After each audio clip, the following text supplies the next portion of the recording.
For but किसी भी type की प्रॉब्लम होती है सब्जेक्ट रिलेटेड, साइंस में किसी चीज से related, so you can frankly share with me and this is the Telegram link.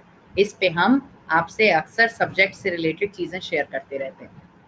आज का जो टॉपिक है एसिड बेसिस एंड साल्ट्स, इसमें एकेडमिक लेवल का आपका बहुत कम पोर्शन आता है। फ्रेंकली मैं तुम्हें बता रही कि एकेडमिक लेवल का मैंने तुम्हें बताया था किताबी दुनिया की बहुत कम चीजें पूछी जाती हैं। आपसे ज्यादातर जितने एसिड्स पूछे जाएंगे वो सब डेली लाइफ से रिलेट करके पूछे जाएंगे। प्राउड टू बी क्या बोल रहे हैं वेदांत मैम, मेरी एक रिक्वेस्ट है आपसे कि आप और हम एक बार साथ में 4 धाम यात्रा। अबे यार बहुत इधर देख ले आया अपने आप। इधर देखो मसाला बाद में, वेदांत गंदी बात, इधर देखो कंसंट्रेट करो, आज का टॉपिक लंबा है। एसिड बेसिस, भाई केमिस्ट्री की जब बात होती है स्पेशली वनडे एग्जाम में, तो आपके मेन कौन से चैप्टर होते हैं? Metal, non metal, acid basis. तो आज ये चैप्टर आपका ज्यादा से ज्यादा मुझको कंप्लीट करना है। देखो इधर छूटेगा कुछ भी नहीं। 9th-10th लेवल पे जो बेसिक डेफिनेशन हमें पढ़ाई जाती है, अच्छा ठीक है, इधर एसिड्स की जो डेफिनेशन पढ़ाई जाती है वो थोड़ा सा पढ़ते हैं, क्योंकि ये आपका बेसिक नॉलेज क्लियर करा देगी कि all the materials which gives hydrogen ion in the water solution are called acids. ये डेफिनेशन किसकी थी? और एसिड्स के बारे में बताया गया कि ये ज्यादातर क्या होते हैं? खट्टे होते हैं। ये डेफिनेशन थी आर्हीनियस के द्वारा दी हुई। 9th-10th में आपको आर्हीनियस साइंटिस्ट की थ्योरी इंट्रोड्यूस की जाती है। आर्हीनियस वैज्ञानिक ने क्या नोटिस किया कि जितने भी अम्ल हैं, HCl है, H2SO4 है, सल्फ्यूरिक एसिड जिसको बोलते हैं, ठीक है, सपोज H2SO4 के अलावा H2PO3 है, H2PO4 है, ठीक है, HNO3 है, ठीक है, जितने भी एसिड्स हैं, चाहे वो हाइड्रोक्लोरिक एसिड हो, चाहे सल्फ्यूरिक एसिड हो, चाहे फॉस्फोरिक एसिड हो, और चाहे नाइट्रिक एसिड हो, इन सब में एक चीज जो कॉमन पाई गई किसके द्वारा? हाइड्रोजन। आर्हीनियस के द्वारा हाइड्रोजन सब में कॉमन पाया गया। और वही चीज इन्होंने जो नोटिस की कि जब किसी अम्ल को या जब किसी पदार्थ को अगर हम उसे पानी में घोलते हाँ हाइड्रोजन आयन, अगर किसी भी non unknown element, unknown material अगर पानी में, जिसको हम बोलते हैं एक्वस सॉल्यूशन बनाना, अगर हम उसका एक्वस सॉल्यूशन मतलब जलीय विलयन बनाते हैं और वो हाइड्रोजन आयन देता है, तो वो डेफिनेटली एक एसिड होगा। ये आर्हीनियस की थ्योरी कहती थी। थोड़ा सा और देखते हैं, इधर देखो क्या हो गया, आराम से देखो। HNO3 नाइट्रिक एसिड है। इसको हमने जब इसका एक्वस सॉल्यूशन बनाया, ध्यान से देखिए, तो हाइड्रोजन आयन अलग हो जाएगा और नाइट्रेट आयन अलग हो जाएगा। बच्चा इधर ध्यान दो, you all are so sincere and mature. इधर देखिए, तो हाइड्रोजन आयन समवेयर किसकी आइडेंटिटी बताए गए? एसिड्स की। लेकिन आर्हीनियस की थ्योरी बहुत जगह क्या हो गई? श्रद्धा शर्मा आ चुकी हैं, देखो इधर। आर्हीनियस की थ्योरी कहां पर ड्रॉबैक में आ जाती है? जब फ्यूचर में कार्बन डाइऑक्साइड जैसी गैसों का नेचर पता चला कि ये कैसी होती हैं? एसिड्स, ठीक है, एसिड्स होते हैं। कार्बन डाइऑक्साइड एक ऐसी गैस है जिसमें हाइड्रोजन आयन प्रेजेंट नहीं है, बट ये बाय नेचर एसिडिक थी। तो आर्हीनियस की थ्योरी के कुछ ड्रॉबैक्स भी काउंट होते हैं, जैसे कि आर्हीनियस की थ्योरी ये नहीं बता पाती कि कार्बन डाइऑक्साइड सर ऐसा कंपाउंड है जिसमें हाइड्रोजन आयन नहीं मिलता है, बट ये बाय नेचर एसिडिक है। हाउ? ये आर्हीनियस की थ्योरी एक्सप्लेन नहीं कर पाई। इसी तरीके से बेसिस की डेफिनेशन इन्होंने क्या दी कि वो सारे मटेरियल जैसे NaOH, KOH, अमोनियम हाइड्रोक्साइड, इनका कहने का, इसी तरीके से CaOH का होल टॉइज, ये हो गया आपका कैल्शियम हाइड्रोक्साइड, इसे हम बोलते हैं कास्टिक सोडा, जिसे हम बोलते हैं सोडियम हाइड्रोक्साइड, ठीक है। इसी तरीके से पोटेशियम हाइड्रोक्साइड, ये सब आपके सामने मैंने किसके एग्जाम्पल दिए हैं? बेसिस के, स्ट्रॉन्ग बेसिस के। इसमें आप जरा ध्यान से देखो, एक चीज जो आपको मैं कॉमन हाईलाइट कर रही हूं, इसका नाम क्या है? Hydroxide ion. इसको हम क्या बोलते हैं? Hydroxide ion. तो जिस तरीके से एसिड्स की डेफिनेशन में उन्होंने बताया that hydrogen ion is the identity of acids, similarly इन्होंने कहा कि अगर किसी भी अननोन मटेरियल को आप पानी में घोलते हो, उसका एक्वस सॉल्यूशन अगर आप बनाते हो, और वो क्या देता है? वो अगर हाइड्रोक्साइड आयन रिलीज करता है, जो नॉन साइंस वाले हैं वो थोड़ा सा इसको नोट कर ले, इसको हम क्या बोलते हैं? Hydroxide ion. अगर वो हाइड्रोक्साइड आयन रिलीज करता है तो वो मोस्ट प्रोबेबली एक बेस होगा। लेकिन इस थ्योरी का एक ड्रॉबैक भी मिलता है जिसका नाम है अमोनिया। अमोनिया एक वीक बेस है। एक्सेप्शंस आपको याद रखने पड़ेंगे। आर्हेनियस की थ्योरी का एसिड्स में एक्सेप्शन, अपवाद कौन है? आंसर कार्बन डाइऑक्साइड, जिसमें कार्बन डाइऑक्साइड एक कई बार पूछा गया है आपसे कि कार्बन डाइऑक्साइड का नेचर बताओ, कैसी गैस होगी। तो आपको बहुत इजी तरीके से याद करवाऊंगी मैं कि कोका कोला, थम्स अप वगैरह में कार्बन डाइऑक्साइड की ही बबलिंग होती है। तो अब तुम्हें याद रहेगा कि कोका कोला में CO2 है, बाई नेचर एसिडिक है।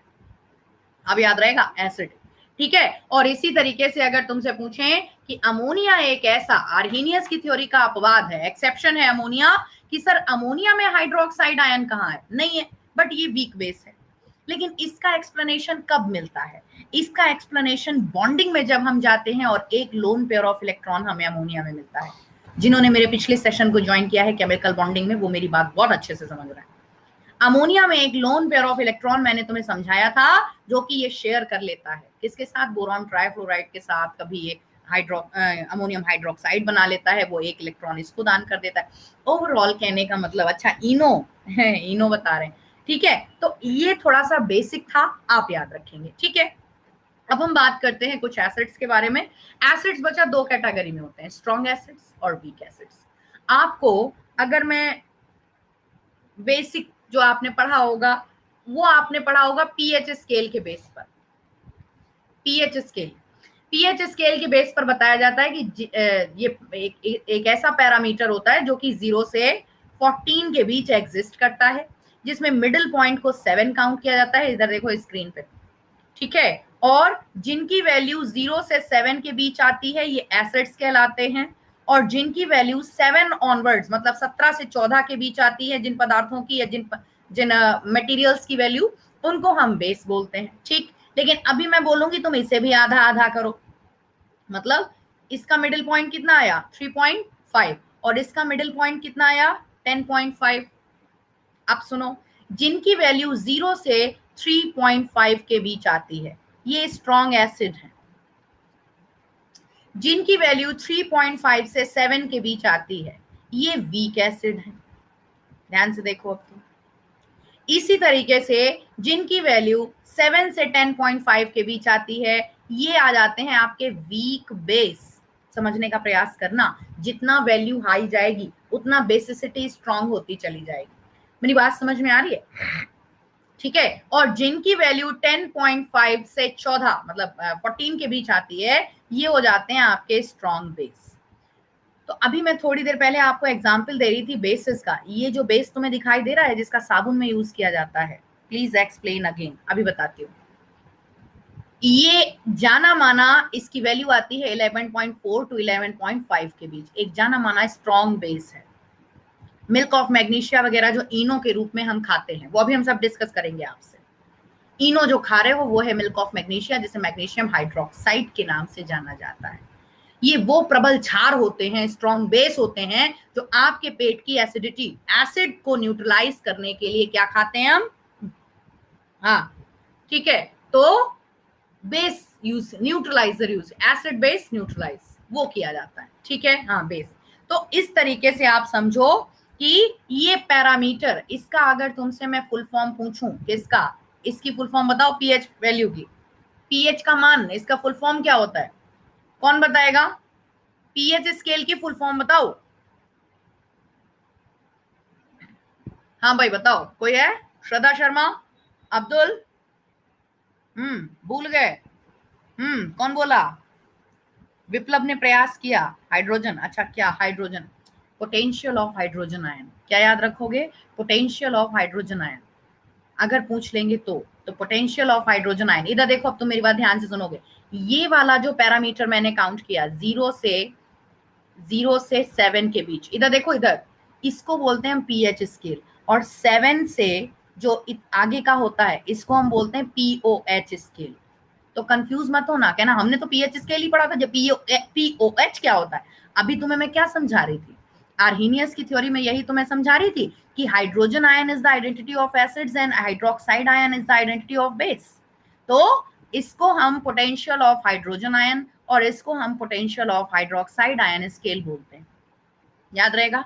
तो अगर किसी बेस की पीएच वैल्यू की बात होती है तो ये नहीं कहते हैं इसका पीएच मान कितना होगा, तो बेस का बोलना चाहिए कि इसका पीओएच वैल्यू कितना आ रहा है। Getting my point? बस सिंपल सी चीज थी। और जिन एलिमेंट्स की जिनकी पीएच वैल्यू एग्जैक्टली कितनी आती है, ये 7, ये सिर्फ और सिर्फ किसकी आती है, डिस्टिल्ड वाटर की आती है। मेरी बात समझिएगा, जो कि ना एसिड है और ना बेस है। बेसिक सी चीजें हैं जिनका रिवीजन चाहिए है आपको। Neutral, exactly like water, not normal water.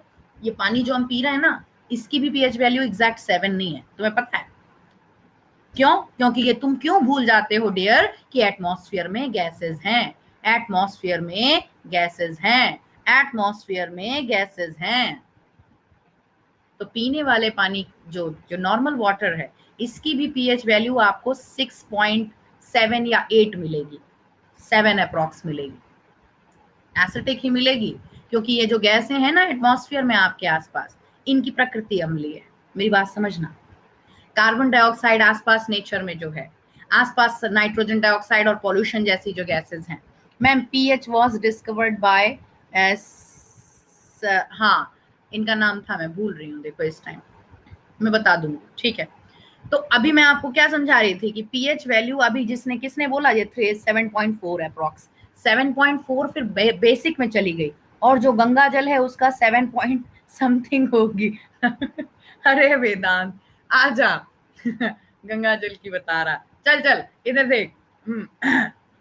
Blood की 7.4 होती है, ब्लड की होती है 7.4। तुम इधर सुनो, मेरी बात सुनो। तुम्हें पीएच वैल्यू रटनी नहीं है, पूछो कैसे। अभी हम जो आपसे, तभी तो मैंने आपसे स्ट्रॉन्ग एसिड्स और वीक एसिड्स बाद में डिस्कस किए, मैंने आपसे पीएच का स्केल पहले डिस्कस किया, क्योंकि पीएच स्केल तुम लोग रटने बैठ जाते हो। क्या किस किस की रटोगे पीएच वैल्यू? अब तुम मेरे नजरिए से देखोगे तो तुम्हें आराम से इतना ये स्केल तुम्हें क्लियर हुआ, याद रखोगे अब आप, ठीक है। ये स्केल आपका क्लियर हो गया तो बहुत अच्छी बात है। आपको इतना ध्यान रखना है कि केवल डिस्टिल्ड वाटर, जिसे हम आसुत जल के नाम से जानते हैं, ये इसकी पीएच वैल्यू सिर्फ 7 होती है एग्जैक्टली, और इसमें इलेक्ट्रिसिटी पास नहीं होती है। विद्युत का संचालन, मेरी बात सुनो, कंडक्टिविटी करने के लिए, किसी भी सॉल्यूशन में कंडक्टिविटी करने के लिए किसकी जरूरत होती है? आयंस की जरूरत होती है। मेरी बात अब ध्यान से सुनो, इसे मत देखो प्लीज, इस पोर्शन को मत देखो, थोड़ी देर मैं जो बता रही हूं उसको सुनो, इसकी भी जब डिस्कशन करेंगे तब आना, संग में चलो।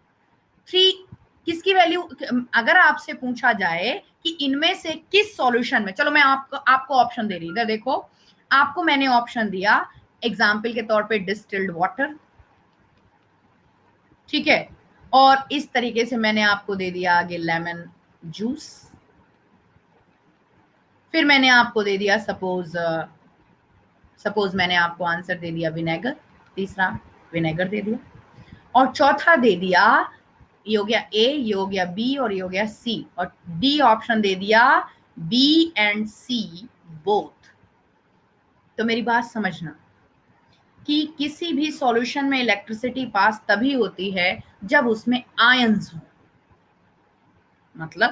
मतलब डिस्टिल्ड वाटर में इलेक्ट्रिसिटी पास नहीं होगी। अगर एसिड है तो चलेगा, बेस है तो चलेगा, हाइड्रोजन आयन है तो भी इलेक्ट्रिसिटी पास होगी, मतलब अगर अम्ल है तो भी इलेक्ट्रिसिटी पास होगी, और अगर एक बेस है तो भी इलेक्ट्रिसिटी पास होगी। पानी है, अभी सपोज ये डिस्टिल्ड वाटर है, इसमें इलेक्ट्रिसिटी पास नहीं होगी, इसमें अभी नींबू निचोड़ दो इलेक्ट्रिसिटी पास होगी, इसमें अभी आप नमक डाल दो इलेक्ट्रिसिटी पास होगी, इसमें अगर आप अभी इनो का पाउच डाल दो इलेक्ट्रिसिटी पास होगी। तो डजेंट मैटर कि एसिड है या बेस है, क्या होने चाहिए उसमें? आयन होने चाहिए। क्या होने चाहिए? आयन। तो एग्जाम ने एएलपी वालों से पूछा था, जिनका असिस्टेंट लोको पायलट का होता है एग्जाम, उसमें पूछा था कि इनमें से किसमें इलेक्ट्रिसिटी पास नहीं होगी, तो distilled water was the right answer. खैर, अब जरा देखो कि पीएच वैल्यू में हम कंफ्यूज कैसे नहीं होंगे। आपके सामने मैंने एसिड्स की कैटेगरी रख रखी है, स्ट्रॉन्ग एसिड्स और वीक एसिड्स। स्ट्रॉन्ग एसिड्स का नाम जैसे ही आता है आप लोगों के सामने 3 एसिड्स आ जाते हैं, HCl, HNO3 और H2SO4। और वीक एसिड्स क्या होते हैं, पहले बुकिश लैंग्वेज में समझते हैं। स्ट्रॉन्ग एसिड्स क्या कहते हैं? बुकिश लैंग्वेज कहती है कि वो सारे एसिड जो कि पानी में घुलते ही जल्दी से हाइड्रोजन आयन अलग कर देते हैं, ये जो कि सॉरी पानी में घुलते ही जल्दी से हाइड्रोजन आयन अलग कर देते हैं, वो स्ट्रॉन्ग एसिड्स कहलाते हैं। पहले बुकिश लैंग्वेज समझ लेते हैं, फिर हम अपनी लैंग्वेज में समझाते हैं। तो मैम डिस्टिल्ड वाटर फिर बैटरी में क्यों यूज होता है? वेरी गुड क्वेश्चन अनूप, वहां पर भी आते हैं। वहां पर भी अनूप ने बहुत अच्छा क्वेश्चन सुना है, पूछा है। सिंपल सी लैंग्वेज में समझो, किसी भी एसिड में तब तक अच्छे से कंडक्टिविटी नहीं होगी जब तक एसिड पूरी कॉन्सेंट्रेटेड फॉर्म में है। अनूप मेरी बात समझ में आ रही? तुम बैटरी में जो एसिड यूज करते हो वो ये वाला एसिड है जिसे हम सल्फ्यूरिक एसिड बोलते हैं। दुकानदार के पास जाओ, उससे बोलो भैया मेरी चार्जिंग नहीं हो रही, अच्छे से इन्वर्टर परफॉर्मेंस नहीं दे रहा। आपसे दो बातें पूछेगा वो कि बैटरी नई है या पुरानी। अगर आपने बोला अभी बिल्कुल नई है, 1 महीना भी नहीं हुआ सपोज, तो वो समझ जाएगा, वो कहेगा इसका मतलब जो एसिड है वो काफी कॉन्सेंट्रेटेड है अंदर। ये डिस्टिल्ड बोतल की बोतल ले जाओ, उसमें ढक्कन खोल के थोड़ा थोड़ा पानी डाल दो। हाँ, इन्वर्टर बैटरी, इन्वर्टर बैटरी, चिमटी वाली बैटरी, गीली बैटरी की मैं बात कर रही हूँ जो बैटरी रिक्शा में चलती है। मेरी बात समझना। तो बैटरी में आपने जो पूछा कि मैम डिस्टिल्ड वाटर क्यों डलवाते हैं, डिस्टिल्ड वाटर एसिड को डाइल्यूट करने के लिए डलवाया जाता है। कॉन्सेंट्रेटेड एसिड में और कॉन्सेंट्रेटेड बेस में, कंसंट्रेट फॉर्म में ऐसे समझो, आयंस को तो होना जरूरी है, but ion should be in free state. अच्छा हुआ तुमने मेरे से क्वेश्चन पूछा, तो ये डाउट भी और बच्चों का भी क्लियर हो गया, बाकी ने पूछा ही नहीं। फ्री आयंस, मेरी बात समझ में आ रही है? बाकी लोग समझ रहे हैं ना मेरी बात, कि एसिड्स और बेस आयन होना जरूरी है, बट जितना फ्री आयन होगा, और वो कब होगा? जब सॉल्यूशन नहीं समझ आया। फ्री आयंस का मतलब डाइल्यूटेड फॉर्म, डाइल्यूट करोगे जब उस एसिड को, तो वो आयन ज्यादा से ज्यादा फ्रीली मोशन कर पाएंगे। और जिसको हम बोलते हैं इलेक्ट्रोड, भाई उसमें दो पॉइंट होते हैं, एक तरीके से इलेक्ट्रोड होता है वो पूरी तरीके से, एक तरफ नेगेटिव, जो नेगेटिव आयंस हैं वो कलेक्ट होते हैं, और एक तरफ पॉजिटिव आयन कलेक्ट होते हैं। तो ऐसे समझो, ये प्रॉपर जो इलेक्ट्रिसिटी का कंडक्शन है, ये तभी पॉसिबल है जब, हाँ, कैथोड एनोड, एब्सोल्युटली राइट, जब आपका जो एसिड है वो उसमें आयन अच्छे से मूव कर पा रहे हैं। कॉन्सेंट्रेटेड फॉर्म में पॉसिबल नहीं होता। सिंपल सी लैंग्वेज में समझो, डिस्टिल्ड वाटर इसलिए नहीं दिया जाता कि डिस्टिल्ड वाटर तुम्हारी बैटरी का संचालन करता है। डिस्टिल्ड वाटर इसलिए दिया जाता है कि आपकी बैटरी बहुत ज्यादा नई है, उसमें एसिड कॉन्सेंट्रेटेड हो सकता है, और अगर बैटरी काफी पुरानी है तो फिर ठीक है, मेरे पास ले आओ, हम उसमें एसिड डाल देते हैं, फिर वो एसिड तेजाब डलवाया जाता है। खैर चलो, तो मैं आपको जो बता रही थी, अब थोड़ा सा देखिए। हाँ, इधर देखो, स्ट्रॉन्ग एसिड्स क्या होते हैं और वीक एसिड्स क्या होते हैं। जो जल्दी से हाइड्रोजन आयन रिलीज कर देते हैं, जैसे मैं आपको ऐसे समझा रही थी, जो जल्दी से हाइड्रोजन आयन रिलीज करते हैं, जैसे कि ये बुकिश लैंग्वेज कहती है स्ट्रॉन्ग एसिड्स होते हैं। इनकी पीएच वैल्यू हमेशा 0 से 1.2 या 1.5 मैक्सिमम मिलेगी, इससे ज्यादा नहीं होती पीएच वैल्यू, ठीक है। और वीक एसिड्स क्या होते हैं? जो कि जल्दी से पानी में घुलते नहीं है, जैसे कि एसिटिक एसिड जो कि सिरके में प्रेजेंट है, जैसे कि फॉर्मिक एसिड, ये देखो फॉर्मिक एसिड जो कि किस में प्रेजेंट होता है? चींटी काट गई, क्या छोड़ गई? फॉर्मिक एसिड छोड़ गई। सिरका खाया, उसमें क्या था? सिरका, विनेगर जिसको हम बोलते हैं, विनेगर, उसमें एसिटिक एसिड होता है। ये सोर्सेज मैं आपको लिखवा दूंगी, अभी मैं सिर्फ कंसेप्ट क्लियर करने की कोशिश कर रही हूँ। बी में, हाँ बी में, ठीक है, लेकिन आपको ऐसे नहीं समझ में आएगा, अब तुम मेरी लैंग्वेज में समझो। चलो इधर, तुम्हें अब कैसे समझना है, इधर देखो कि जब जब आपको ऐसे समझ में आए कि जो ऑप्शन है वो नेचुरल एसिड है, देखो मेरी बात ध्यान से, नेचुरल एसिड, मैम कार की बैटरी में भी तो डाइल्यूटेड सल्फ्यूरिक एसिड होता है क्या? हाँ, डाइल्यूट किया जाता है, नहीं तो कंडक्टिविटी नहीं होगी। इधर देखो ध्यान से, नेचुरल एसिड मतलब दूध में लैक्टिक एसिड क्या हमने तुमने दिया? वो एसिड ईश्वर की देन है। सेब में मैलिक एसिड, इसी तरीके से चींटी काट के गई, वो फॉर्मिक एसिड छोड़ के गई उस जीव के अंदर, ईश्वर की देन है। इसी प्रकार से सिट्रिक एसिड जो कि नींबू में प्रेजेंट है, ईश्वर की देन है। इसी प्रकार से अगर आप मेरे से पूछो टमाटर में कौन सा एसिड, ऑक्सैलिक एसिड, ईश्वर की देन है। इसी तरीके से इमली में या ग्रैप्स वगैरह में अगर आप मेरे से पूछो तो टेमरिंड जिसको हम बोलते हैं, इसमें टार्ट्रिक एसिड होता है। कौन सा एसिड होता है? टॉर्ट्रिक एसिड होता है। टॉर्ट्रिक एसिड होता है। मैं लिखवा दूंगी, चिंता मत करो, सोर्स बता दूंगी मैं। तो मैं आपको सिर्फ इतना समझाना चाह रही हूं कि जितने नेचुरल एसिड्स होते हैं ये सब वीक एसिड्स होते हैं। सिंपल से लैंग्वेज में समझो, जो तुम खा पी रहे हो, जो तुम्हारी बॉडी डाइजेस्ट करने के लायक है, वो कभी स्ट्रॉन्ग एसिड नहीं होते। वो आपकी बॉडी डाइजेस्ट कर रही है, ये स्ट्रॉन्ग एसिड्स नहीं, हमेशा वीक एसिड्स में काउंट होते हैं। ठीक है, लेकिन वो एसिड, तुमने कभी बैटरी का, जो जिस इन्वर्टर बैटरी की हम और आप बात कर रहे हैं, जिसको लेड बैटरी के नाम से जाना जाता है, किस बैटरी के नाम से जाना जाता है? Lead battery. इस बैटरी का एसिड अगर गलती से घर में संगमरमर मतलब मार्बल पे गिर जाए तो क्या होता है? पत्थर जल जाता है। ये हैं स्ट्रॉन्ग एसिड्स। अगर आप मेरे से पूछो स्ट्रॉन्ग एसिड और वीक एसिड में कैसे डिफरेंस पता करें, सिंपल सी बात है, जो तुम खा पी रहे हो, जो तुम्हारी स्किन झेल पा रही है, तुम्हारी बॉडी झेल पा रही है, वो कभी स्ट्रॉन्ग एसिड्स नहीं होते। एसिड अटैक वाले स्ट्रॉन्ग एसिड्स होते हैं। सुनार अपनी दुकान पे सिल्वर जो ज्वेलरी डाल रहा है एक्वारेजिया में, अभी हम डिस्कस करेंगे आपसे, वो स्ट्रॉन्ग एसिड है कि झुमका डाला पूरा का पूरा स्वाहा, घुल गया तुरंत, वो स्ट्रॉन्ग एसिड है। पत्थर पे गिरा और जला दिया पत्थर कि अब तो वहां पे दाग पड़ गया, वहां पे घिसाई करानी पड़ेगी, that is called strong acid.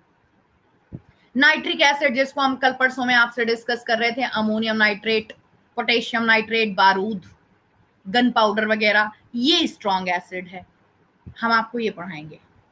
हाँ ठीक है मैम, हमारे पेट में भी एक एसिड होता है, ऑफ कोर्स हमारे पेट में हाइड्रोक्लोरिक एसिड होता है, लेकिन वो काफी डाइल्यूट फॉर्म में बाइल जूस के साथ रिलीज होता है। और यही बाइल जूस कारण बनता है कि हम लोगों का जो मानव जाति है उसका मल का कलर कैसा होता है? पीला। ये बायो आपको पढ़ाता है कि डाइल्यूटेड फॉर्म में अगर हाइड्रोक्लोरिक एसिड हमारे पेट से रिलीज ना हो तो खाना अपच रह गया। क्यों? क्योंकि अच्छे से पता नहीं क्या आप लोगों को, आप ऐसे समझो। चलो पॉइंट पे बात करते हैं, थोड़ा सा इधर आओ, इसी को मैं यूज करती हूँ, इधर देखो। स्ट्रॉन्ग एसिड्स के बारे में आपको इन 3 एसिड्स को फिलहाल ध्यान रखना है, HCl, HNO3 और H2SO4। ये अभी हम आपसे डिस्कस करने वाले हैं।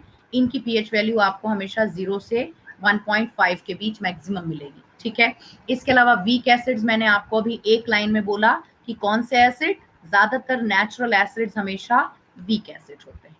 ठीक है, पेट में अभी हम किसकी बात करें, चलो 1 बाय 1 डिस्कस करते हैं। चलो इधर आओ।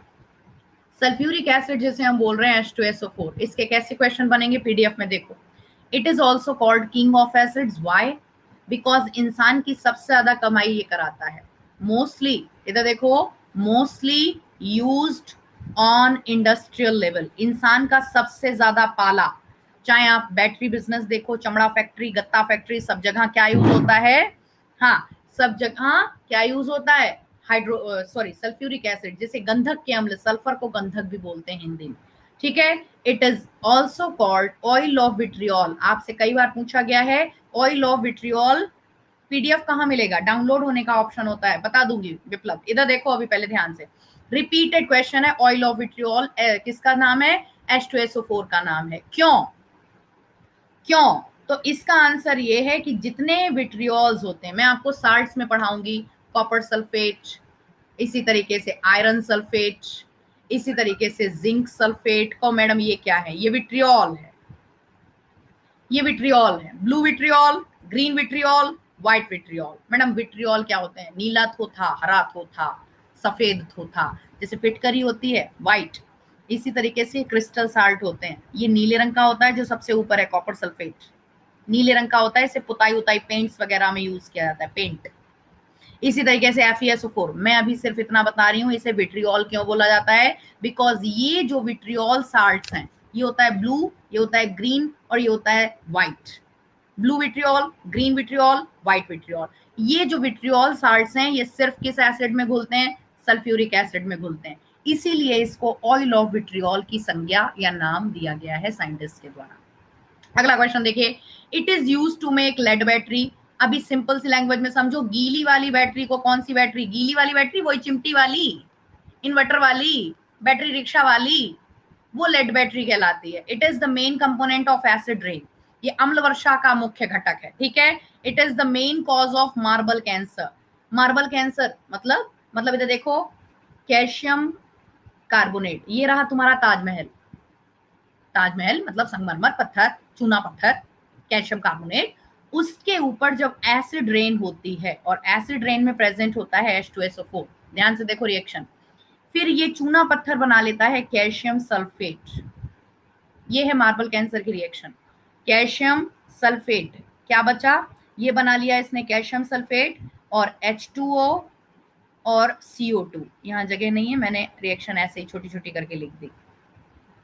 तो अब तुम मेरी बात ध्यान से सुनोगे, अगर तुमसे पूछा जाए कि जो मार्बल कैंसर है या मतलब ताजमहल का पीलापन है वो क्या बनने के कारण होता है, तो आप याद रखोगे कि ये है ताजमहल का कैंसर। कैल्शियम सल्फेट पत्थर के ऊपर पीले रंग की लेयर जमा हो जाती है, जो कि कब जाती है, उसकी कुछ नहीं, उसकी घिसाई करा दो चली जाएगी।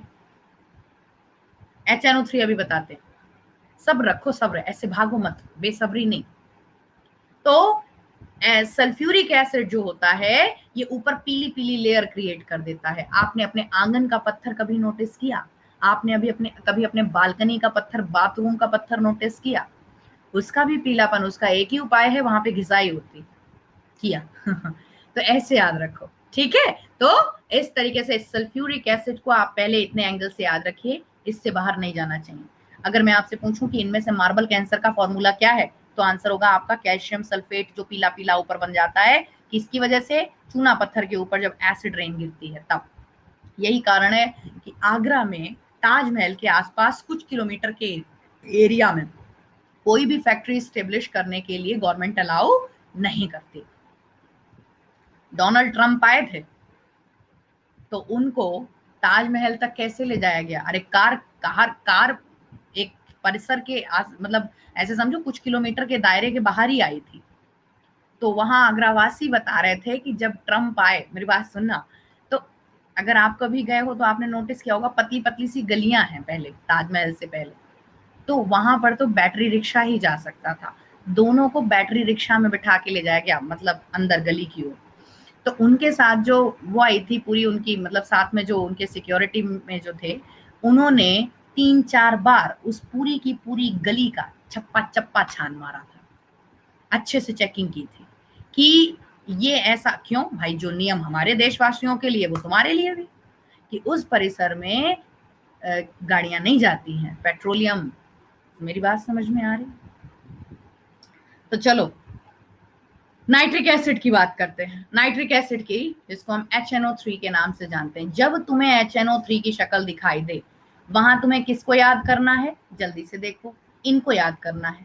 तुम्हें बारूद को याद करना है, पोटेशियम नाइट्रेट की शक्ल याद आनी चाहिए। तुम्हें लेबनान वाले अमोनियम नाइट्रेट की शक्ल याद आनी चाहिए, ठीक है। इसी तरीके से मैं क्या तुम्हें समझाने का प्रयास कर रही हूँ कि नाइट्रिक एसिड का ज्यादातर यूज क्या बनाने के लिए होता है, एक तो फर्टिलाइजर बनाने के लिए होता है और दूसरा यूज होता है इसका एक्सप्लोसिव्स बनाने के लिए। एटम बॉम्ब में, यहाँ याद नहीं रखना यार, ये डायरेक्ट छोटी मोटी बात ही नहीं करता, ये डायरेक्ट एटम बॉम्ब की बात करता है, लड़का ही बदतमीज है। हाँ, एक्सप्लोसिव्स, ये बहुत शैतान बच्चा है। चलो, ये छोटी मोटी बात ही नहीं करता। हाँ, विस्फोटक, अब्दुल खालिक कह रहे हैं। चल इधर देखो, नाइट्रिक एसिड की अगर हम बात करें, nitric acid is a very strong acid. हाँ, as a dynamite, it is widely use to make explosive. इसका एक्सप्लोसिव्स बनाने में क्या होता है, बड़े लेवल पे इसका यूज होता है। It is the main cause of acid rain. Acid rain क्या होती है वो भी हम आपसे डिस्कस करेंगे। If it even reacts with glass, so it never preserves in glass vessels. अगर आपसे पूछें, इधर देखो अब ध्यान से तुम मेरी बात, अगर तुमसे पूछें ग्लास कटिंग, अगर तुमसे पूछें ग्लास कटिंग में कौन सा एसिड यूज होता है, अगर तुमसे पूछें कि ग्लास पर लिखने के लिए, राइटिंग, ये वर्ड अगर तुमसे यूज करे वन डे एग्जाम, तो आंख बंद करके इसको टिक कर देना। मतलब मतलब नाइट्रिक एसिड ऐसा स्ट्रॉन्ग एसिड होता है कि अगर वो कॉन्सेंट्रेट फॉर्म में किसके ऊपर टपकाया जाए, कांच के ऊपर, तो जैसे ही बूंद टपकेगी वैसे ही वहां पे गड्ढा जैसा हो जाएगा। तो अब तुम इमेजिन करो जैसे गुदाई होती है, ऐसे अगर आप सपोज उसमें नाम लिखना चाह रहे हो तो उसको उसी शेप में काटो, गलता चला जाएगा। तो लिखाई करना, कटिंग करना, तेजी से वहां पे डाल दिया और ऐसे करके खींचा, फिर डाला, फिर खींचा, फिर डाला, फिर खींचा, तो जैसे पिज्जा अलग हो जाता है वैसे ही कांच अलग हो जाता है। That is nitric acid. ठीक है, तो ग्लास कटिंग, ग्लास राइटिंग और ग्लास में प्रिजर्व नहीं करते, तुम कंसेप्ट समझो ना, फिर सब कुछ समझ में आएगा तुम्हें। तो अगर तुमने इसे कांच के वेसल में रखा तो तुम्हारी पेंदी गायब हो जाएगी। जो वेसल है, कांच का जार है, ठीक है। कांच, कांच बनता कैसे है मैम, ये अलग टॉपिक है, हम लेंगे। कांच बनता है सिलिकेट्स वगैरह और सोडा कांच वगैरह, वो अलग अलग टाइप का होता है, बना उसको हम बताएंगे।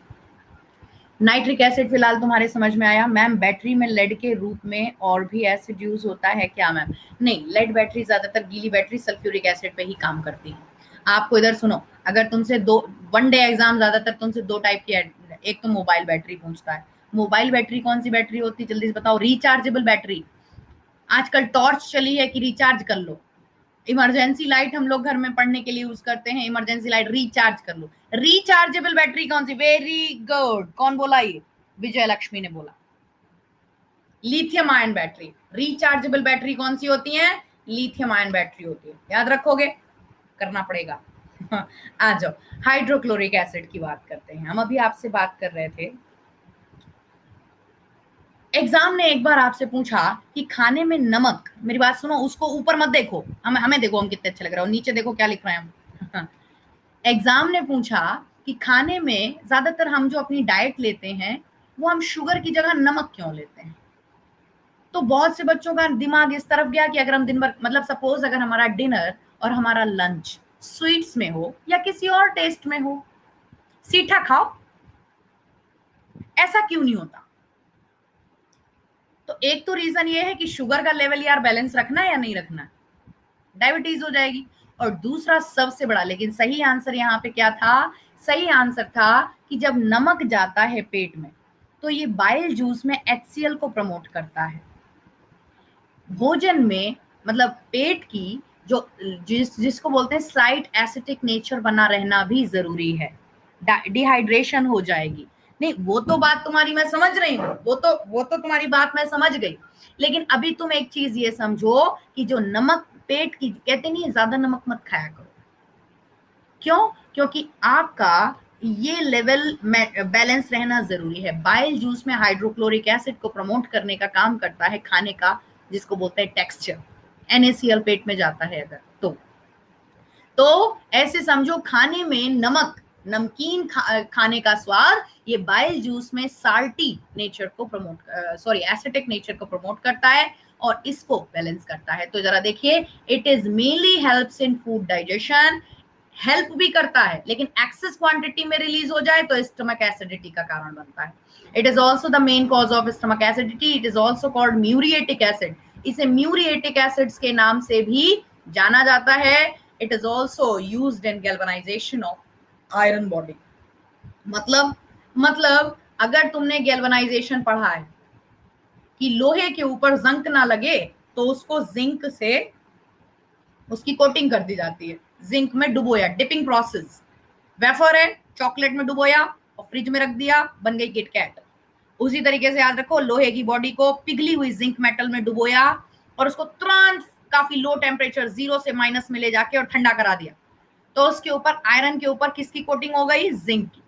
लेकिन आयरन को डिप कराने से पहले ये श्योर किया जाता है, सपोज मैं इस मोबाइल का अभी लेमिनेशन कराने जाऊं, तो लेमिनेशन करने से पहले वो क्या करेगा? इसके ऊपर से अच्छे से स्प्रे मारेगा और ऐसे करके साफ करेगा, ऐसे ऐसे। क्यों? क्योंकि गंदगी पैक ना हो जाए। मेरी बात समझ में आ रही? हाँ, ऐसे ही समझो तुम, ऐसे ही समझो कि अगर आयरन बॉडी पे कहीं पर भी जंक है, अगर कहीं पर भी सरफेस पे, ये प्योर सरफेस तभी अच्छे से कोट हो पाएगी जिंक से जब यहां पर कहीं पर भी Fe2O3 जंक नहीं। कोटिंग आयरन और जिंक की करानी है। अगर प्रॉपर के कहीं पर भी जंक है, अगर कहीं पर भी लोहे की बॉडी पर जंक है, तो वहां पर अच्छे से कोटिंग नहीं हो पाएगी, वही हिस्सा वहीं से जंक लगनी शुरू होगी। अब आएगी तुम्हारी समझ में।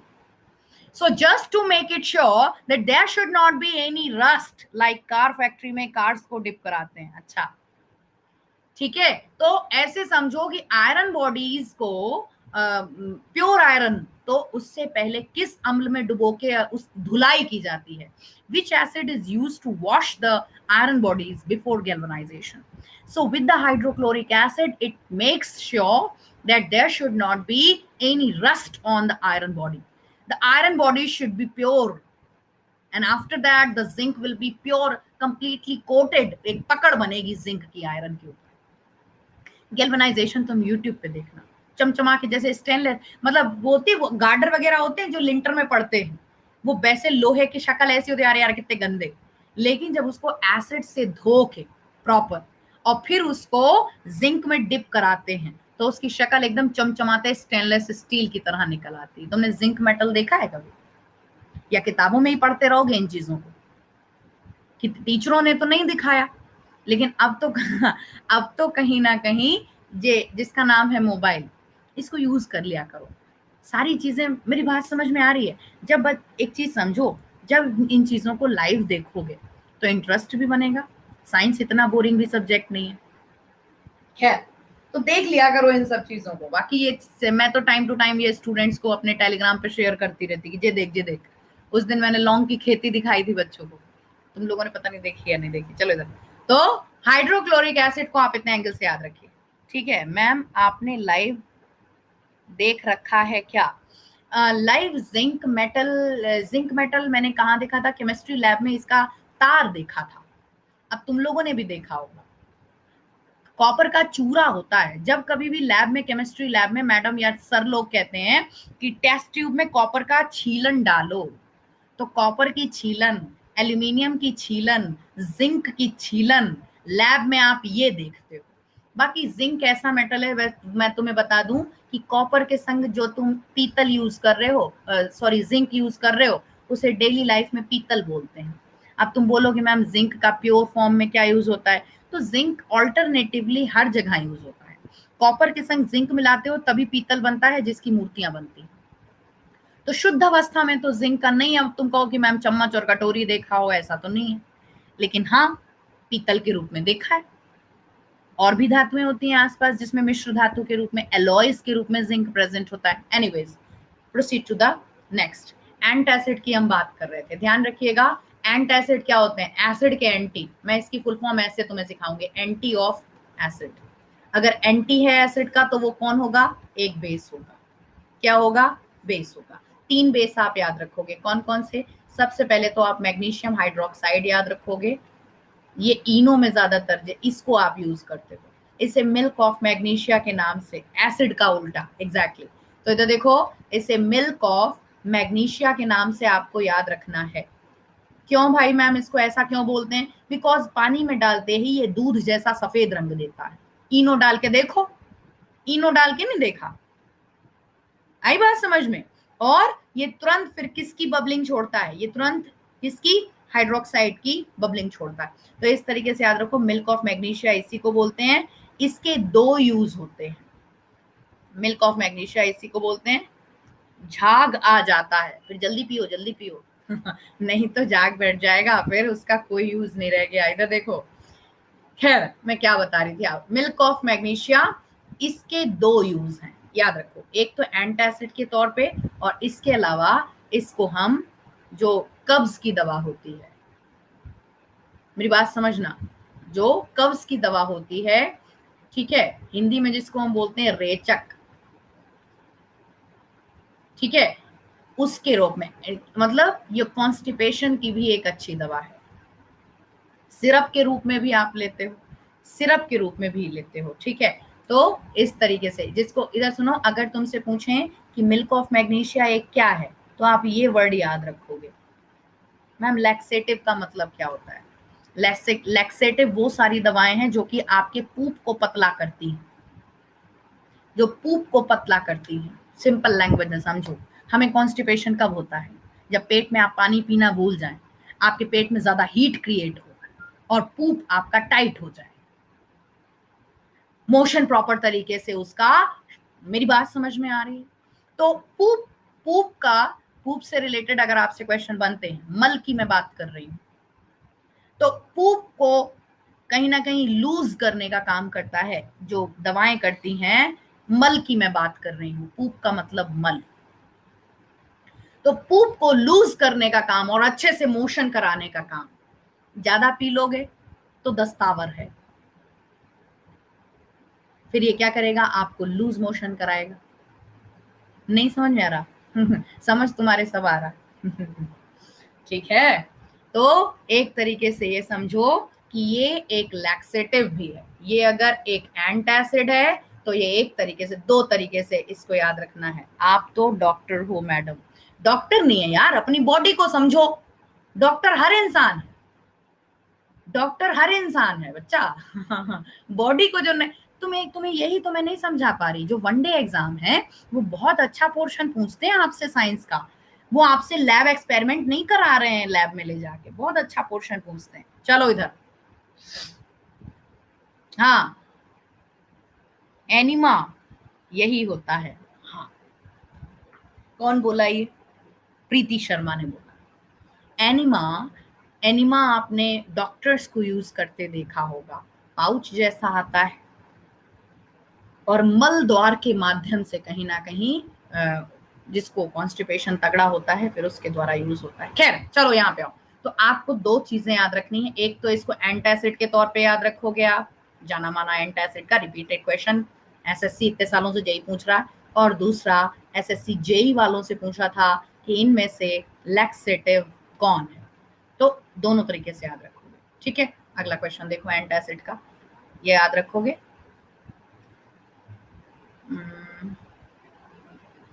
चलो मैं इसी को यूज करती हूँ।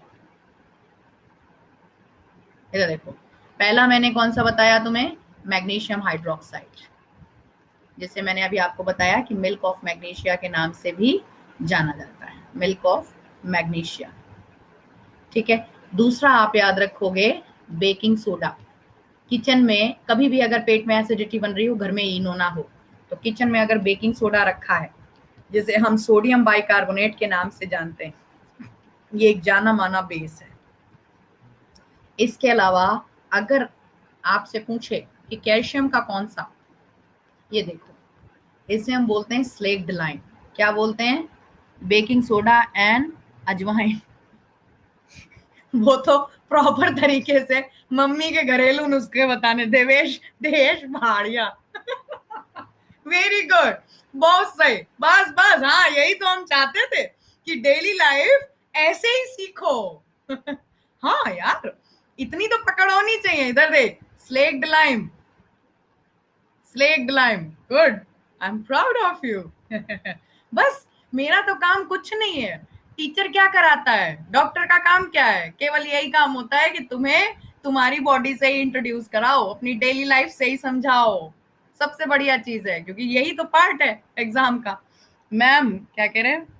मैम लोग बोलते हैं अगर एसिडिटी हो रही हो तो लिम्का पी लो। यस, हाँ पी लो, क्योंकि चलो बताते हैं, तुम अभी मेरे को डेविएट कर दोगे, बताती हूँ। इधर देखो, इसका यूज कब होता है, ये एंट एसिड का काम मैम कैसे करेगा, जब कभी भी एसिड रेन हो जाती है तो मिट्टी की पीएच वैल्यू भी कैसी हो जाती है, एसिडिक, और फसल पूरी पूरी बर्बाद होने का डर होता है। तो किसान फिर खेतों में क्या डलवा देता है, भीगा चूना डलवाता है, स्लेक्ड लाइम, क्योंकि बाय नेचर ये बेस है। तो आपको ऐसे याद रखना है कि ये मिट्टी का ट्रीटमेंट करता है। It is use to treat acidic soil. ये किस में काम आता है, ये सॉइल ट्रीटमेंट का काम करेगा। बाकी लोग सो गए हैं, यही है, मेरी बात समझ में आ रही है? ये मिट्टी के, हाँ okay, thank you thank you thank you to show your presence. तो ये मिट्टी की एसिडिटी को न्यूट्रलाइज करने का काम करता है, ठीक है। तो एक तरीके से है तो एंट एसिड ही। मिट्टी की एसिडिटी अगर आपसे पूछे तो आप दो तरीके से बताओगे। इधर देखो, मैं यहाँ पर इस जगह पर लिख रही हूँ सॉइल ट्रीटमेंट। इधर देखो, सॉइल ट्रीटमेंट का अगर क्वेश्चन पूछे तुमसे, सॉइल ट्रीटमेंट, तो दो तरीके से बताओगे। अगर मिट्टी एसिडिक है, अगर एसिडिक सॉइल है, तो उसका ट्रीटमेंट करने के लिए किसका यूज होगा, एक बेस का यूज होगा जिसका नाम है कैल्शियम हाइड्रोक्साइड।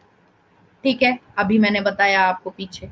और अगर बाय द वे मिट्टी बेसिक है, अगर बेसिक मिट्टी है, मिट्टी में बहुत ज्यादा बेसिक साल्ट है, तो मैम बेसिक कैसे हो, अम्ल वर्षा से एसिड हो गई, ये तो समझ में आया। लेकिन मिट्टी में जब बहुत ज्यादा सोडियम, पोटेशियम, मैग्नीशियम जैसे एल्कली मेटल्स या एल्कली अर्थ मेटल्स ज्यादा हो जाते हैं, मेरी बात समझना, तो मिट्टी का नेचर बेसिक होता है। किसान की लैंग्वेज में बोलूं, अरे यार उधर की भूमि कतई बंजर है, वहां पे बहुत ज्यादा क्षारीय मिट्टी है।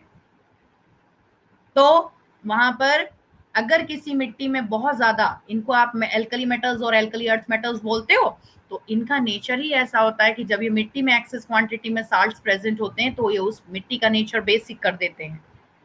हाँ, तो इस तरीके से याद रखो कि बेसिक सॉइल का ट्रीटमेंट फिर जिप्सम से किया जाता है, किससे, कैल्शियम सल्फेट डाइहाइड्रेट से किया जाता है। देखो यहां से आपको ध्यान रखना है, क्या क्या याद रखना है, इधर देखो ध्यान से।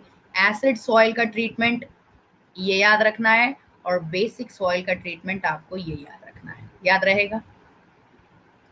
ठीक है, ये कौन बोला, अब्दुल खलीक ने बोला कि मैम तंबाकू में यूज होता है, तंबाकू में यूज होता है, लेकिन कौन सा वाला चूना यूज होता है, चलो वो भी तुम्हें हम दर्शन कराते हैं। इधर देखो तंबाकू में कौन सा चूना यूज होता है, इधर आओ, इधर इधर, तुमने बोला ना चूना, चलो, ओह सॉरी, हाँ देखो ये है चूना, इसके ऊपर जब पानी डालोगे तो खूब तेज से हीटिंग होगी, बबलिंग, और फिर ये बनेगा CaOH का वोल्ट वॉइस। ये है चूना खाने लायक या मुंह में रखने लायक। नहीं समझ में आया, तुमने घर में कभी पुताई होते देखी चूने की, पुताई वाला आया, उसने कहा इस कमरे में हिसाब लग जाएगा, 10 किलो चूना लग जाएगा। चूना लेके आया शाम को, उसने उस चूने को ड्रम में भिगोया पानी में, और उसमें तेज हीट निकलने लगी, बिल्कुल ऐसे जैसे उसके नीचे तुमने भट्टी लगा रखी हो। ये जाना माना एक्सोथर्मिक रिएक्शन का एग्जाम्पल है, it is the best example of exothermic reaction. और फिर उसे चलाने के लिए 4 दिन पहले ही करवाया जाता है, चलो ठीक है, तुम्हें अच्छे से समझ में आ गई बात, ठीक है। और फिर उसको डंडे से चलाना पड़ता है, क्योंकि अगर तुमने उसमें हाथ डाला तो स्किन कट जाएगी पूरी। तो आप ऐसे समझो, ये जो होता है जिसको हम बोलते हैं क्विक लाइन, केमिस्ट्री की लैंग्वेज में इसको हम क्या बोलते हैं, क्विक लाइन, और ये हो जाता है आपका स्लेक्ड लाइन, ये है आपका स्लेक्ड लाइन। अब आप ध्यान से देखिए, जो क्विक लाइम है वो बाई नेचर एसिटिक होता है, मुंह भी कट जाता है। अब आई समझ में तुम्हारे, तंबाकू हो चाहे पान हो, अगर चूना अच्छे से दुकानदार ने भिगोया नहीं है और जल्दी जल्दी में बेचने की वजह से उन्होंने तुम्हें लगा के दे दिया, तो कहोगे आप मेरा मुंह कट गया, इसने कैसा पान दे दिया, ठीक है, मुंह कट जाता है खाने वाले का, बिल्कुल ठीक है। तो ये वाला चूना होता है जो तंबाकू में है और पान में खा लिया जाता है, ठीक है। तो ऐसे याद रखो, चलो जब तुमने चूना बोला तो हमने चूने के बारे में बता दिया।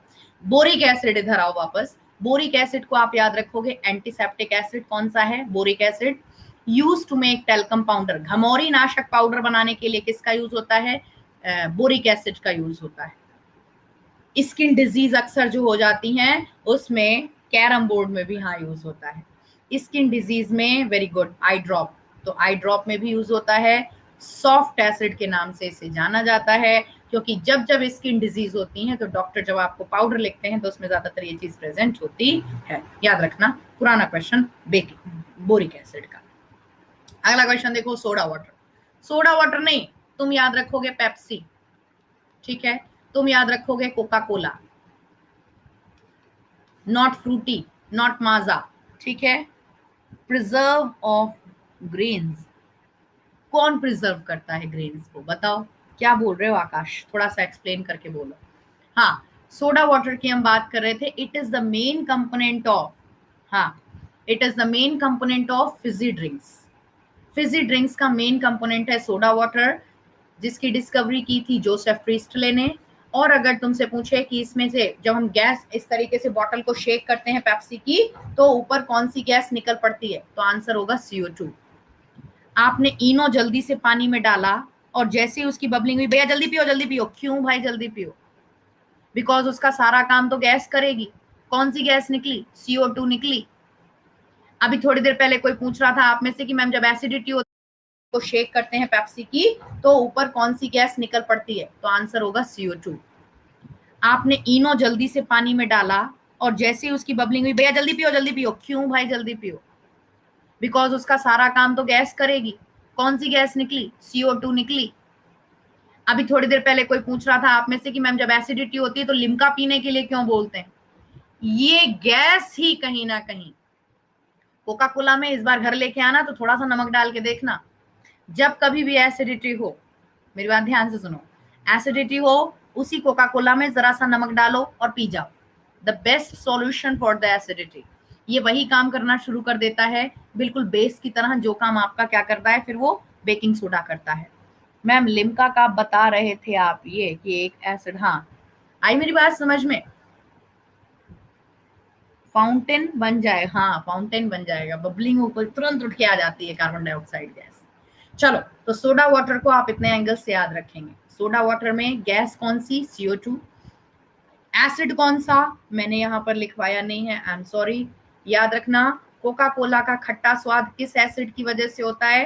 कार्बोनिक एसिड की वजह से होता है। कौन सा एसिड? हाँ, H2CO3। क्या बोल रहे हैं अब्दुल खलीक? बढ़िया यूज बताई मैम। अच्छा, बढ़िया यूज बताई। हाँ यार, प्रैक्टिकल करो घर में, आ जाओ इधर। एसिड रेन हम आपको बता रहे थे, याद रखेंगे। एटमॉस्फेयर में दो पॉल्यूशन गैसेस होती हैं, एक नाइट्रोजन डाइऑक्साइड और दूसरी सल्फर डाइऑक्साइड। इन दोनों गैसों को जब एटमॉस्फेयर में एक पर्टिकुलर हाई टेम्परेचर मिलता है तो ये रिएक्शन कर जाती है H2O मतलब वाटर वेपर से और ऑक्सीजन से, और फिर ये बना लेती है H2SO4। और सॉरी सॉरी सॉरी सॉरी, ये तो बनाएगी HNO3। क्या बनाएगी ये? HNO3।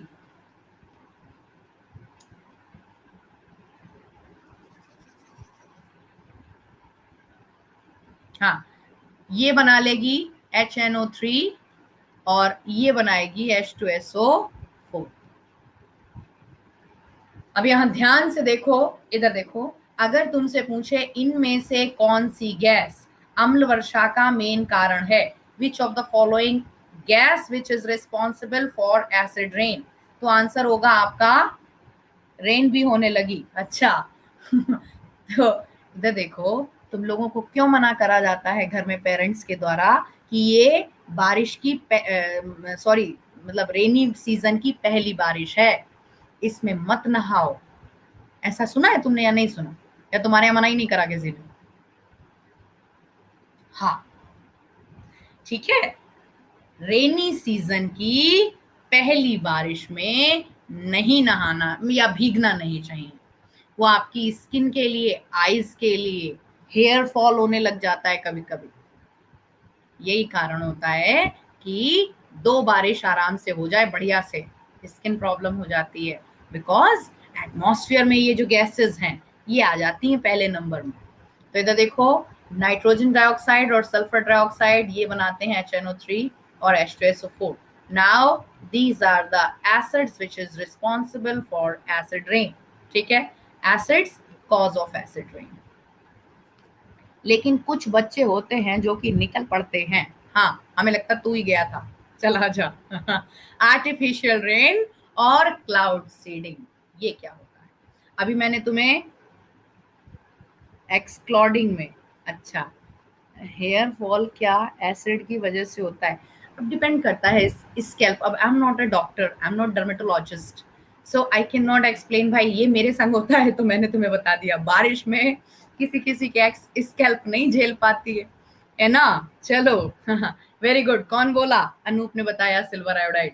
Artificial rain, cloud seeding, ये क्या होता है? इधर देखो, आर्टिफिशियल रेन और क्लाउड सीडिंग ये क्या होता है? अभी मैंने तुम्हें एसिड रेन पढ़ाया था, अब तुम पढ़ो आर्टिफिशियल रेन कैसे कराई जाती है।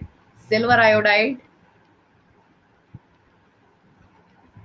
सॉरी, ठीक है, सिल्वर आयोडाइड, NaCl और ड्राई आइस का छिड़काव कराया जाता है। सिल्वर आयोडाइड, सोडियम क्लोराइड जिसको NaCl हम बोल सकते हैं, ठीक है, और ड्राई आइस मतलब सॉलिड CO2। इसका छिड़काव कराया जाता है, ठीक है, ये होता है, इसका छिड़काव कराया जाता है बादलों के ऊपर, और फिर एटमॉस्फेयर में इतनी ज्यादा ह्यूमिडिटी क्रिएट होती है कि फिर बारिश होने लगती है। लेकिन ये काफी कॉस्टली प्रोजेक्ट है और भारत में काफी गिने चुने मौकों पे करवाया गया है, जिनमें से एक मैं आपको एग्जांपल दे देती हूँ, भोपाल गैस त्रासदी का। भारत में भोपाल में 1984 में एक त्रासदी, मतलब एक ट्रेजेडी हुई थी, जिसको भोपाल गैस त्रासदी या भोपाल गैस ट्रेजेडी के नाम से आपने सुना होगा। ये एक कॉस्टली प्रोजेक्ट है। एग्जाम्पल के तौर पे अगर कभी कोई ऐसी गैस रिलीज हो जाए एटमॉस्फेयर में जो कि जिसका एक ही उपाय हो, भाई किसी कमरे में रिलीज हो गई तो भाई समझ में आता है, पानी से वहां पर फायर ब्रिगेड ने बौछार कर दी।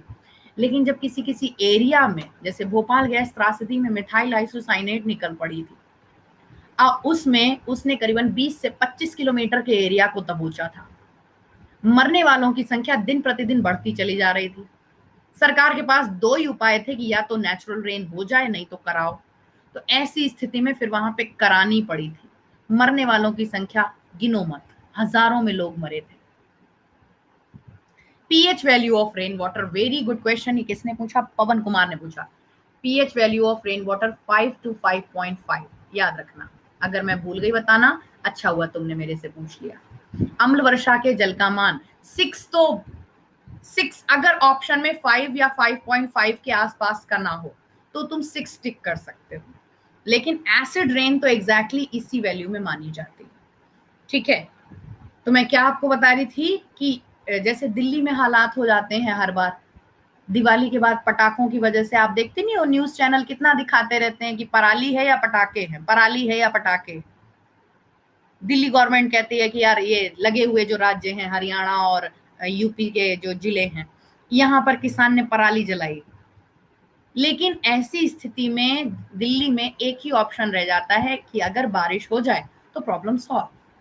लेकिन आपको पता है वो सर्दियों का मौसम है, वहां पर फिर बारिश नहीं होती, वहां पर तो कोहरे में वही गंदगी एटमॉस्फेयर में सड़ती रहती है ना।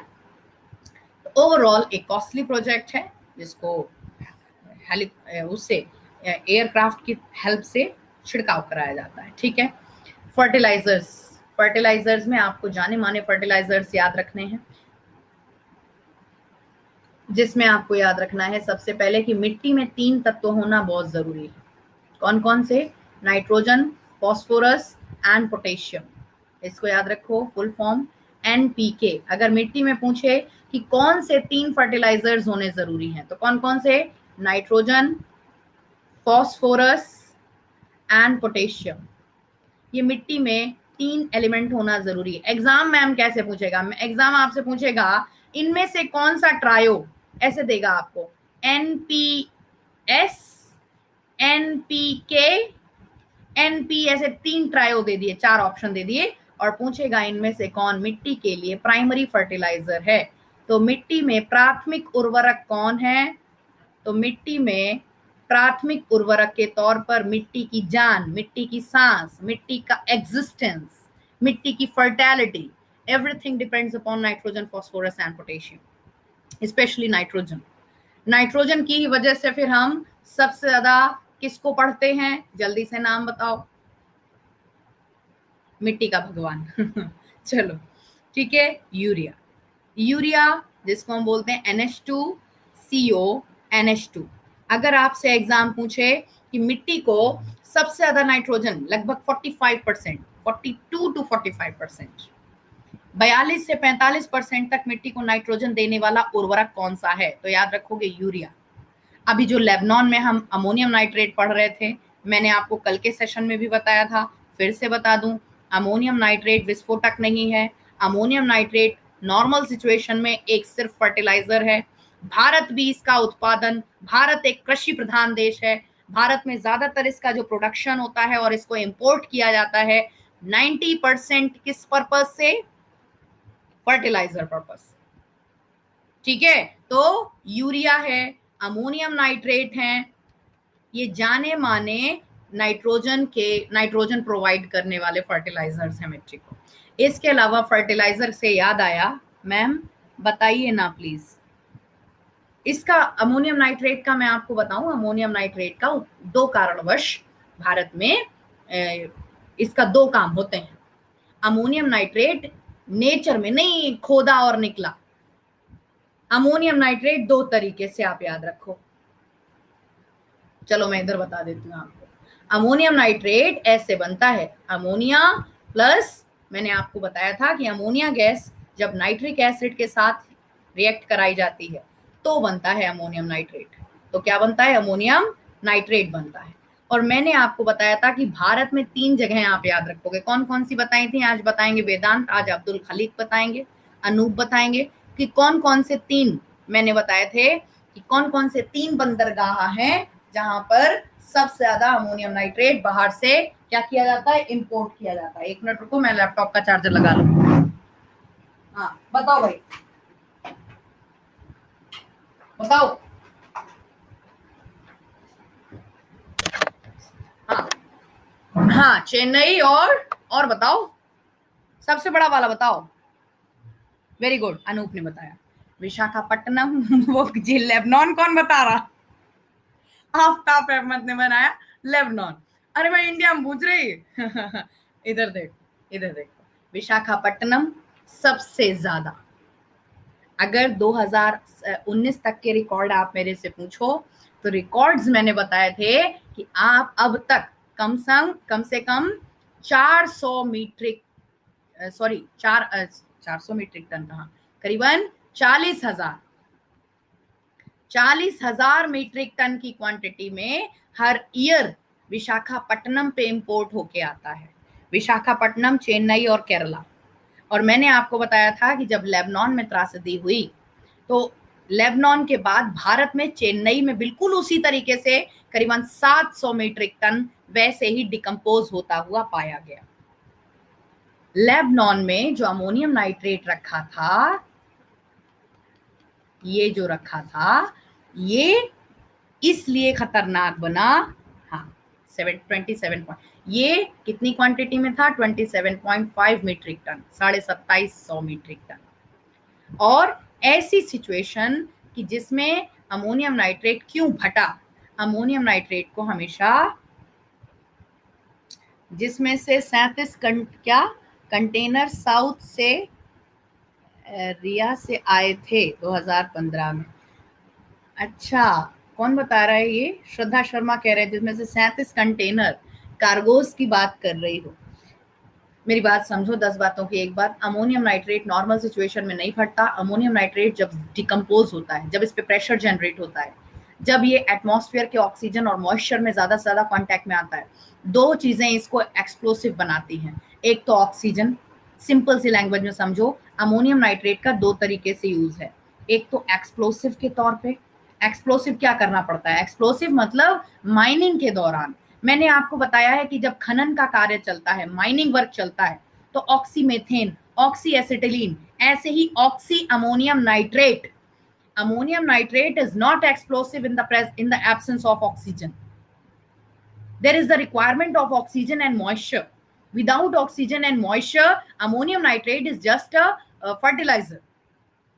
So ammonium nitrate, when gets the certain pressure, certain temperature, and plus oxygen and moisture, then it started to release the nitrogen dioxide type of gas. And then it starts to create the pressure on the walls of the room wherever it is stored. Store क्या कह रहे हैं? Stone का भी cut करता है।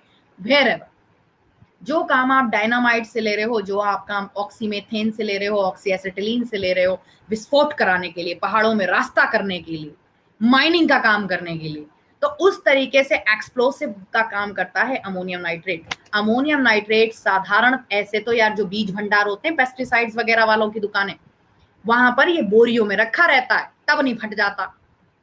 लेकिन इसका भंडारण करते वक्त मैंने आपको बताया था कि कुछ नियम हैं जो भारत सरकार द्वारा बताए गए हैं कि जहां कहीं भी आप इसको रखो, दीवारों से कम 1.5 मीटर की दूरी पे रखो, दाएं बाएं आगे पीछे 1.5 मीटर की दूरी हो, जमीन से 2.5 मीटर की ऊंचाई पे रखो। मतलब बहुत कंजस्टेड मत रखो, और जिस रूम में रखो वहां बहुत ज्यादा, स्टोन का भी क्या कह रहे हैं, देवेंद्र जैसा होता है, यानी क्या आपस में लग रहा है। तो जिस रूम में भी रखो वहां पे बहुत ज्यादा हाई टेम्परेचर नहीं होना चाहिए, ठीक है। तो ये कुछ नियम है, प्रेशर वगैरह में नहीं रखना चाहिए। डिकम्पोज होता अमोनियम नाइट्रेट हानिकारक है।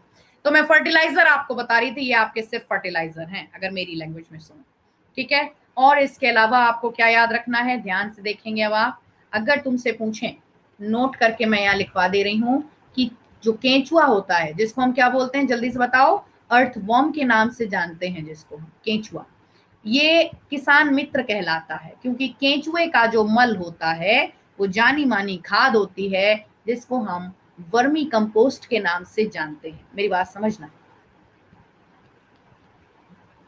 नहीं समझ में आई?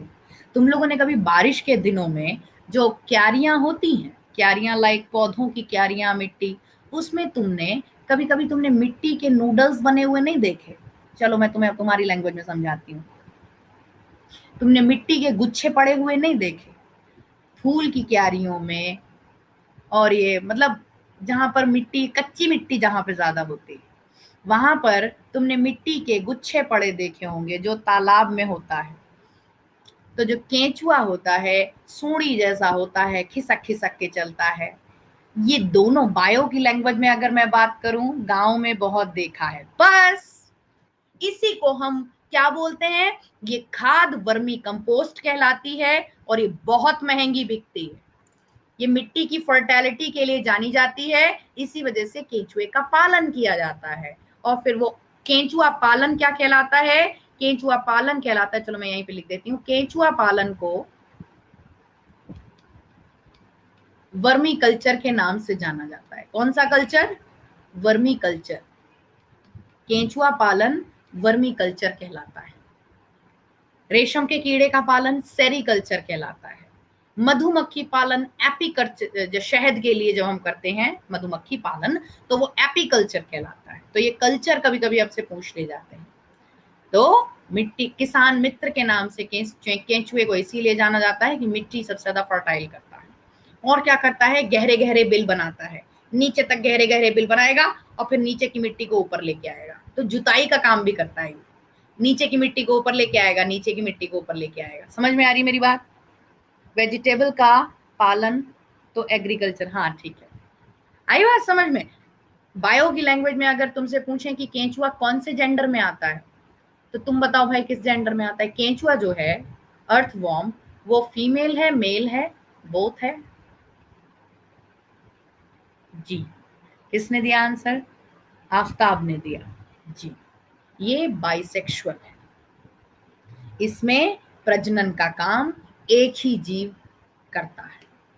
खैर, तो ये टॉपिक था आपका फर्मेंटेशन से रिलेटेड। जब भी बात हो यूरिया को याद रखो, मिट्टी में नाइट्रोजन फॉस्फोरस जैसे एलिमेंट्स को याद रखो। मैंने भी बोला है दोनों, हाँ हाँ ठीक है। अच्छा भैया, कौन बोला ये वेदांत है, ठीक है जी साहब। और कोई? छूट गया साहब, गलती हो गई। ठंडे पड़े, इधर देख, फर्मेंटेशन का क्वेश्चन क्या होता है?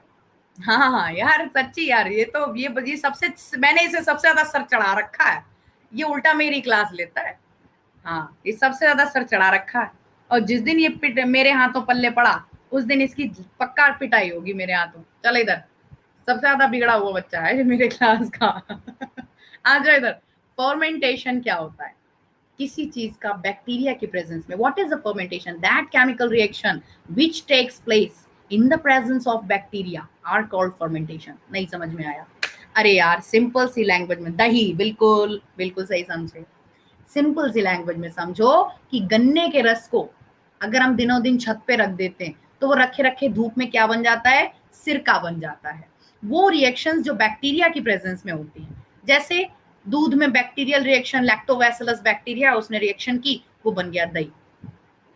सिरके का बनना, फर्मेंटेशन का एग्जाम्पल कौन कौन से होते हैं? एग्जाम्पल देखो, बायोगैस, सिरका, और इसके अलावा अगर हम बात करते हैं वाइन, दारू, वो इसी से बनती, ठीक है। और अभी मैंने आपको बताया था कर्ड, है ना, पनीर का बनना इसका कहाँ होता है?